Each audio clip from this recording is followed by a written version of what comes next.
ქართულ ენაზე ლანტრების მოსმენა ძალიან ახლოს მოვიდა ჩემთან ეს და ეს კიდევ სხვა ახალი გამოცდილება იყო შენ ენაზე რომ გესაუბრება ადამიანი ეს უფრო ცოცხალი იყო, უფრო ნამდვილი იყო ეს ემოცია. ყველაზე ესეთი დიდი შთაბეჭდილების ქვეშ ვიყავი მამის მანტრის შემდგომ, იმიტომ რომ თვითონ თემა იყო ჩემთვის უფრო მეტად სენსიტიური და ძალიან შემეხო, თუმცა აკას ხმა ეს ვინც საუბრობს. ცნობილი აკას ხმა. Ძალაკ ტრაში შეგიყვანოს.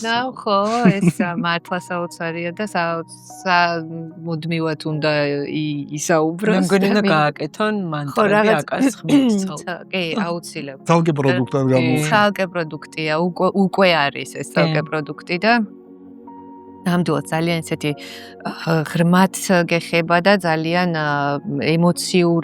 ემოციურია თვითონ ხმა, ტემბრი, ენერგია რა ხმითაც, ხო, ყველაფერი ყველაფერი ძალიან ცოცხალი იყო ჩემთვის.